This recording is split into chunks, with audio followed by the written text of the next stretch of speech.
Like a Hellcat.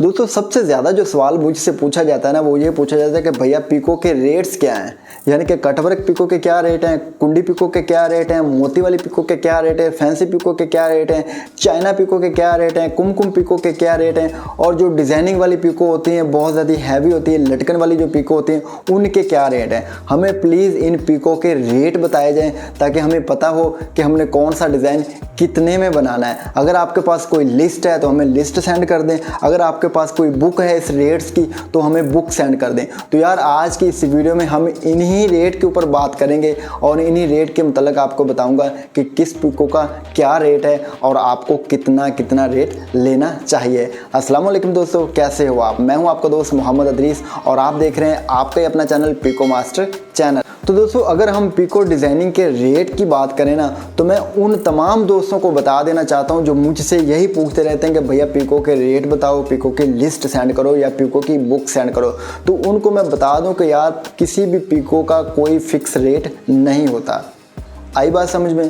किसी भी pico का कोई फिक्स रेट नहीं होता है। ये इलाका वाइज, शहर वाइज, मुख्तलिफ चौंक वाइज और मतलब के सिटी वाइज अलग अलग रेट होते हैं। मतलब आपका एक चौक है ना, यहाँ पर आप कटवर्क पिको 100 रुपये में कर रहे हो ना, तो दूसरे चौक में वो 120 रुपये में भी कर रहे हैं, 80 रुपये में भी कर रहे हैं। आपके इस शहर में कटवर्क पिको का रेट 100 रुपये है ना, तो दूसरे शहर में वो 60 रुपये भी है और उससे अगले शहर में वो 200 रुपये भी है।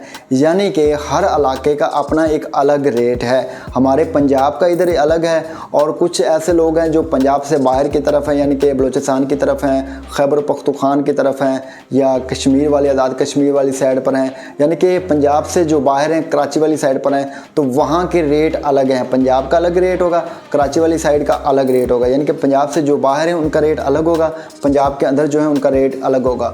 और जो पंजाब के अंदर जितने भी शहर हैं उन शहरों के भी रेट अलग अलग होंगे। मतलब कि मैं जिसमें शहर रहता हूँ, मैं जिस शहर में रहता हूँ वहाँ अगर कटवर्क हम 100 रुपये में कर रहे हैं ना, तो दूसरे शहर में भैया वो 80 रुपये में भी हो जाएगी, वो 120 रुपये में हो जाएगी। क्योंकि ये रेट जो है ना, ये कोई सरकारी रेट नहीं है और फिक्स रेट नहीं है। ठीक है, मुख्तलिफ लोग बैठते हैं, कोई बाहर बाज़ार में मशीनें रख कर बैठा है, किसी ने अपनी दुकान बनाई हुई है, दुकान के अंदर कंप्लीट सेटअप रखा हुआ है।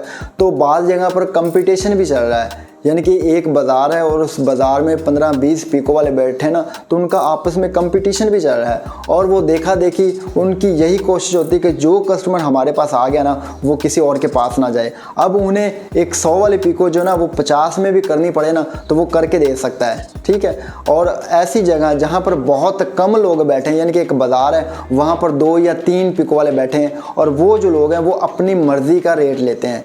यानी कि एक अगर पिको 100 रुपये में होती है ना, वो देखते हैं कि इर्द गिर्द तो कोई बंदा भी नहीं पिको वाला और ये कस्टमर है, ये दर बदर की ठोकरें खाएगा और घूम घुमा कर आएगा तो मेरे पास आएगा। ठीक है, अब वो जो लोग हैं ना वो 100 रुपये वाली पिको 150 या 200 रुपये में भी कर देंगे। ठीक है, तो ये होता है इन रेट का जो ना चक्कर।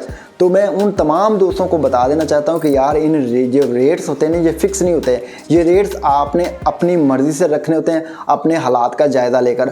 अगर आपके बाज़ार में कंपटीशन है तो आपने रेट लो रखना है और जितनी आपको बचत आए उसमें थोड़े भी बचें तो आपने बचा लेने हैं और आपने पिको करके दे देनी है। और अगर आपके बाज़ार में कंपटीशन नहीं है, आप खुद ही बैठे हो, तो भैया वहाँ पर आप अपनी मर्ज़ी का रेट ले सकते हो। और भैया मैं आपको यही बताऊँ कि आपने ज़्यादा रेट नहीं लेना, बस अपना भी ख्याल रखना है और कस्टमर का भी ख्याल रखना है। इतना आपने रेट लेना है कि कस्टमर दोबारा फिर आपके पास आ जाए। ये नहीं कि आपने एक ही दफ़ा बस उसकी जेबें खाली कर देनी, नहीं, ऐसा नहीं करना। अपना हक भी नहीं छोड़ना और कस्टमर का हक भी आपने नहीं मारना। ठीक है, तो आपने रेट कुछ इस तरह का रखना है, जायज़ मुनासिब रेट रखना है। तो मैं उन तमाम दोस्तों को बता देना चाहता हूँ कि यार रेट फिक्स नहीं होते, इन रेट की कोई मतलब कि लिस्ट नहीं होती, कोई बुक नहीं होती। ये रेट आपने अपनी मर्ज़ी से रखने होते हैं। जितनी आप उस पर मेहनत करोगे आपने उतना रेट ज़्यादा रख लेना है। मतलब कि एक डिज़ाइन है, बहुत ज़्यादा फैंसी डिज़ाइन है, उस पर आपने लटकन भी लगा दी, आपने उसके ऊपर मोती भी लगा दिए, आपने उसके ऊपर भारी भारी पिको भी कर दी, तो भैया एक दुपट्टा जो ना आपको 700-800 या 1000 रुपये में पड़ जाता है। ठीक है, और आपने 2 घंटे लगाकर उसको बनाया। ठीक है, तो भैया आप उसका ज़्यादा रेट ले सकते हो। ठीक है, कोई मसला नहीं है। लेकिन अगर एक चीज़ यही है कि आपने उसमें मेहनत ही कम की, थोड़ा सा डिज़ाइन है, छोटा सा डिज़ाइन आपने बनाया और उसका ज़्यादा रेट लोगे तो भैया आपकी दुकानदारी ही ख़राब होगी, ठीक है। तो इसलिए आपने जायज़ मुनासिब रेट लेना है और अपना खुद आपने रेट रखना है। ये आपने डिसाइड करना है कि आप कितने में करके दे रहे हो। आप 50 वाली चीज़ 60 में करके दे रहे हो, या 50 वाली चीज़ आप 100 में करके दे रहे हो, या 50 वाली चीज़ आप 200-300 में करके दे रहे हो। ये आपके ऊपर डिपेंड है, ठीक है। आपने अपनी मर्ज़ी से रेट रखना होता है। मैं जो पीको के ऊपर रेट बताता हूँ ये एक एग्जाम्पल रेट होते हैं, यानी कि इतने हम ले भी लेते हैं, इससे ज़्यादा भी ले लेते हैं और बाज़ औक़ात इन रेटों से कम भी ले लेते हैं। यानी कि मतलब कि एक सर्कल ही है, चैन सर्कल ही है, फिर जितना गाहक दे दे उतना हम ले लेते हैं और वो लेते हैं इस हिसाब से कि जहाँ पर हमें कुछ बचत आए। ये नहीं कि एक चीज़ मैंने 200 रुपये में बनाई है वो मैं 150 में करके दे रहा हूँ, नहीं, ऐसा नहीं। अपनी मजदूरी रख कर आपने उसका रेट लेना है। मतलब एक चीज़ के ऊपर आपका खर्चा 100 रुपये होता है ना, तो आपने उसके 150 या 200 चार्जेस ले लेने हैं, ठीक है। ऐसा नहीं कि आप एक चीज़ का खर्चा आपका 100 रुपये और आप कस्टमर से 500 मांग रहे हो, ऐसा आपने बिल्कुल नहीं करना। और ऐसा भी नहीं करना कि आपका खर्चा 100 रुपये और कस्टमर से आप 50 रुपये ले रहे हो, तो भैया इस तरह 50 रुपये तो आपको लॉस होगा ना। तो आपने खुद का भी लॉस नहीं करना, कस्टमर का भी लॉस नहीं करना।